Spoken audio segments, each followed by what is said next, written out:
So I just want to remind you that progress is happening. It does happen.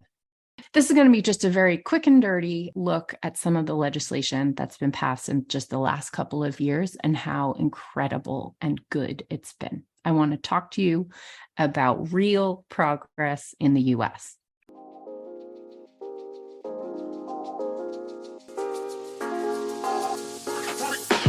Welcome to the Sunlight Podcast.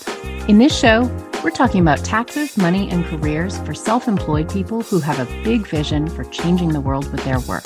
I'm your host, Hannah Cole, artist, tax pro, and the founder of Sunlight Tax. If you're a creative or soul-centered entrepreneur or wellness practitioner who wants to grow your business sustainably, manage your taxes, and build a stash of fuck you money so you can control your time and have a bigger impact with your work, you are in the right place.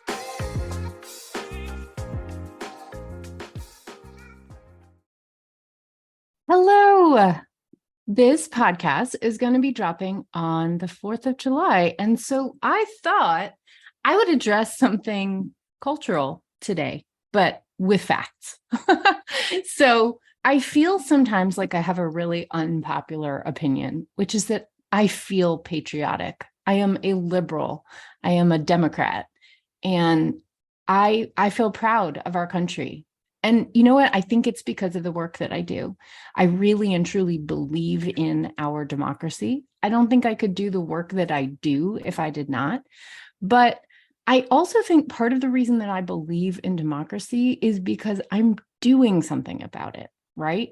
And so by doing something about it, which I mean is reading tax law, seeing the actual fruits of the democratic process, and because I really care about connecting the dots on that work, I also help get people elected that I care about.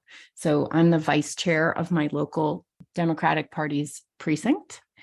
And so I help knock on my neighbors' doors and get out the vote and do things like organize a party so that new people who've moved to the neighborhood will meet the Democrats and feel welcome and know how to do early voting and how North Carolina voting works, right? And I find that by doing that work, it gives me visibility into the good people working hard on the system that we have. You know, I think I see a trend that really scares me, which is people spending a lot of time on social media, especially TikTok, which, you know, let's face it, is owned by China, which is an adversary.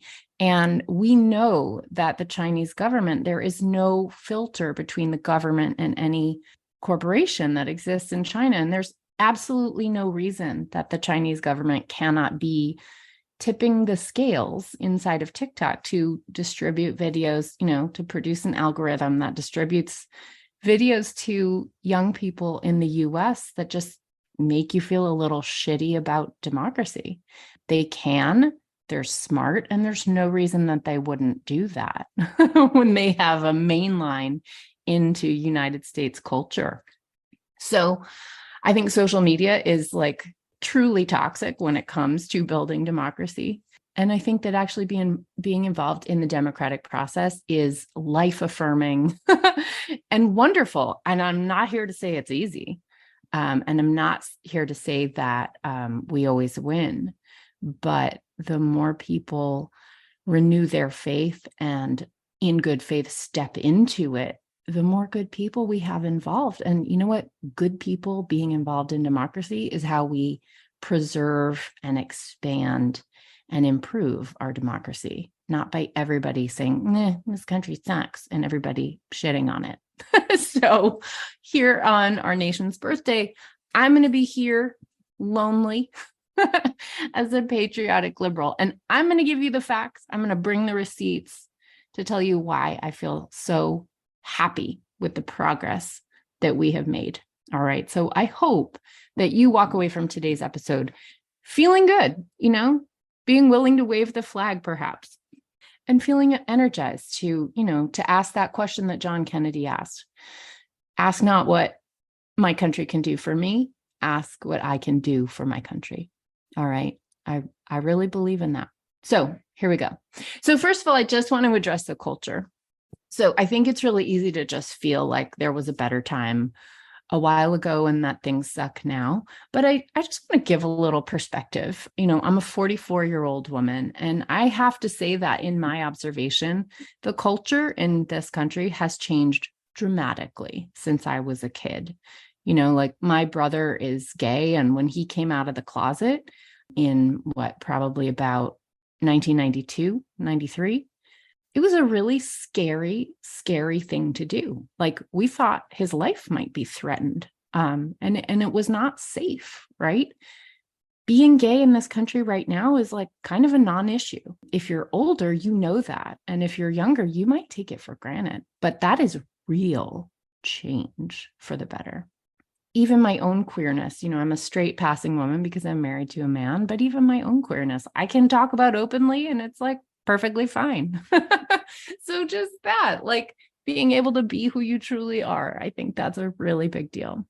And I also just want to reflect, like when you want to just get some proof that the culture has shifted for the better, just watch a movie from the 90s. There is so much sexism, misogyny, racism, homophobia in movies from the 90s. Like it's just, and this is stuff we just watched, right? At the time. It's so evident and obvious how racist, sexist, homophobic those movies are now. Most of them haven't aged well. And it's real proof that the culture around us does not consider those things to be acceptable in a way that, those couple of decades ago they were. So think about that. Think about that. That's real. Okay. So let's bring you, the thing that me, the tax expert, that I can bring to this show today. Let's bring the receipts. I want to talk about, I think I get a sort of different view of our democracy and the progress that our government makes because I have to read the actual bills, right, in order to teach you about how they will affect you when it comes to your tax return.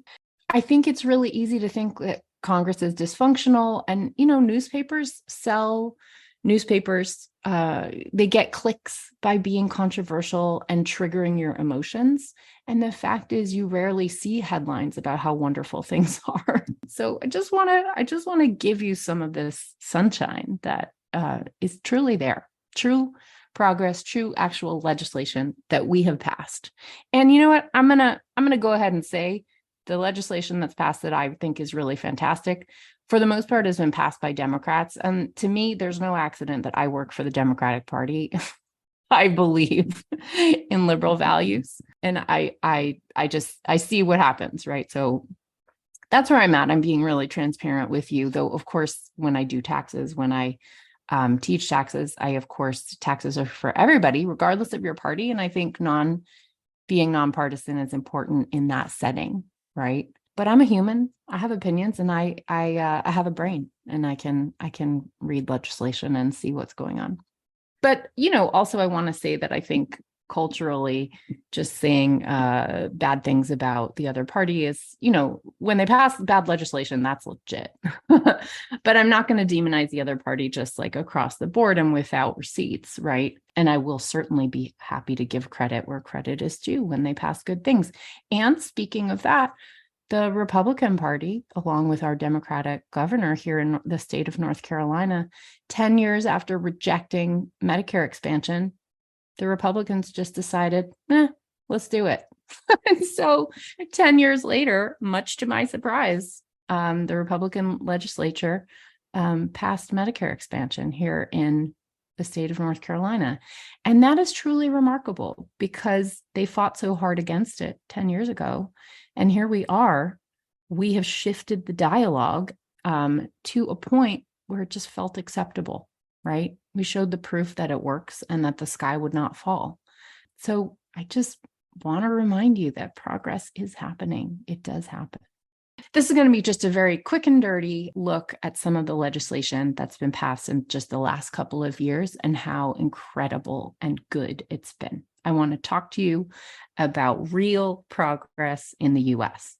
One of the things that happened, it was in one of the COVID acts, I didn't note which one, I'm sorry, was the expanded child tax credit. This was during COVID and it did expire. So it was passed with a Democratic Congress and president.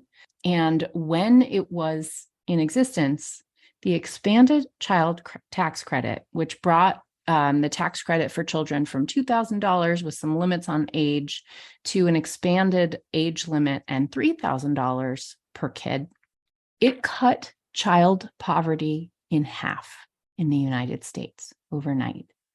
That is such a big deal. And I just did a client interview, which I will air on the Sunlight podcast.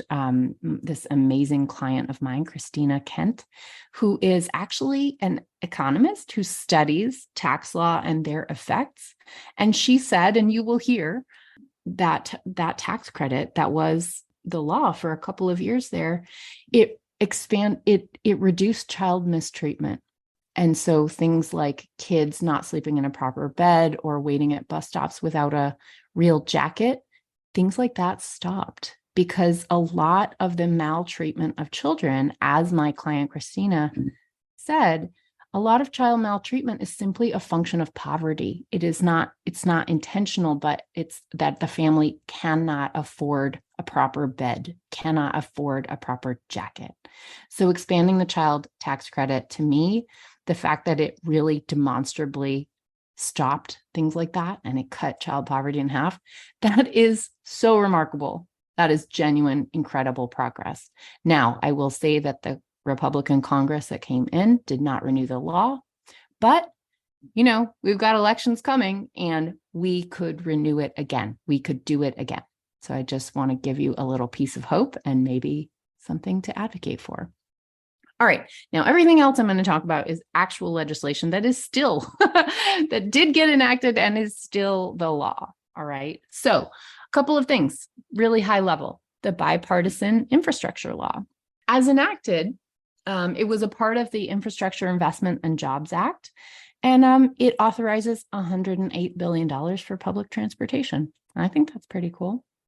The Inflation Reduction Act, I did a podcast episode about this, so you can go back in the archives and find that. But the Inflation Reduction Act passed not even a year ago in August 2022. It's the largest climate bill ever passed. It is projected to reduce emissions in the United States by 40% in 7 years by 2030. Think about that for a minute. That is truly incredible. 40% emissions reduction in this country in 7 years by 2030. Wow. So I just want you to soak that in before you, talk about not wanting to wave the flag today. Okay. So some other things that it does, that the Inflation Reduction Act, it enacts historic deficit reduction to fight inflation. So yeah, it doesn't just balance the budget, it actually fights the as well, because it had a lot of provisions in it that will be basically net positives to the US economy. It lowers energy costs, increases cleaner production, and reduces carbon emissions. It allows Medicare to negotiate drug prices and caps out-of-pocket costs to $2,000. That's a really big deal. That's also going to reduce the deficit because it saves money for the US government. It lowers ACA healthcare premiums for millions of Americans. It makes the biggest corporations and ultra wealthy pay their fair share. It created the CAMT, which imposes a corporate minimum tax. So it imposes a 15% minimum tax on the adjusted financial statement income of large corporations for taxable years beginning after 2022.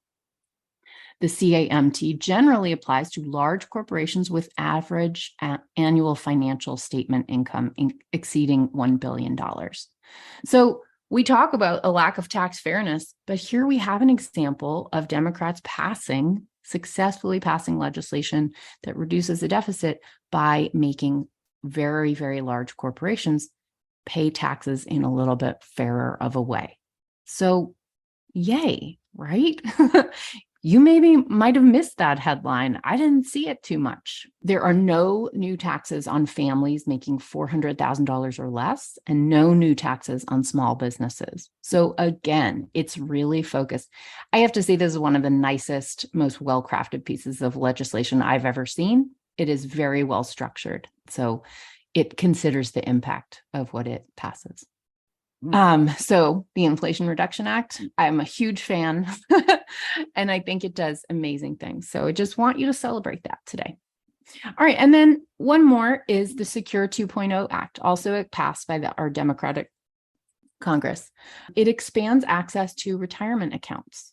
It addresses reasons that people don't contribute, which is a really big deal because a lot of people don't contribute to those wealth building tax sheltered accounts that I teach in Money Boot Camp because they're worried that they might need the money for other things, for emergencies, for buying a house, things like that.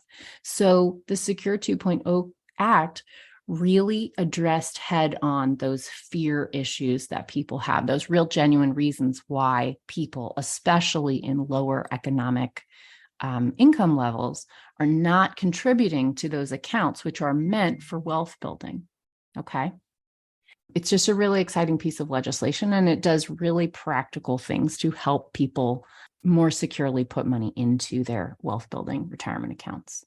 Some of the loosened rules it makes on emergency withdrawals to help people make contributions are domestic abuse emergency situation withdrawals. They expanded the capacity for those and the reasons. It also does a really cool thing because a lot of people don't contribute because they have student loans. So the Secure 2.0 Act allows employers to consider student loan payment as elective retirement contributions for the purpose of making employees eligible for matching contributions. So in other words, if your employer matches your 401k 10%, for example, and you, in theory, because you make, let's say, $50,000, you would be eligible for matching, but you have a $500 student loan payment. So you really don't have enough money to contribute to both, and you have to contribute to the student loan payment. That student loan payment counts as your 401k contribution, even though you're not actually making a 401k contribution, so to make you eligible for the employer match. So you can actually get money from your employer even when you are not putting money into the 401k. So things like that are in the Secure 2.0 Act, and it's just awesome. So I'm going to leave it there. This is really just meant to be some nuggets and some, proof, some real proof of amazing legislation that has been passed recently that I want you to feel really, really good about and really, really proud of. And damn, if you knocked on some doors, you can feel even more ownership. That's the cool thing about being active, right? Of being a good citizen, being active in your own democracy. You get to feel personally invested when things like this happen, because you know that you had a hand in it, right? All right. So I think I want us all to get off social media for one thing, because it just makes us all feel like shit, including about our country, like makes us want to trash it. And I don't feel that way at all. So I personally take it as my mission in our country and my work to work on building trust, right? Talking to people in real life, live and present, and work on our democracy. So if you happen to be in the Asheville area, I know most of you aren't, but if you happen to be, one of the things me and the local Democrats are working on is a party in Weaver Park on July 30th, 3 p.m. It's an ice cream social. The least exciting of the three speakers is going to be me.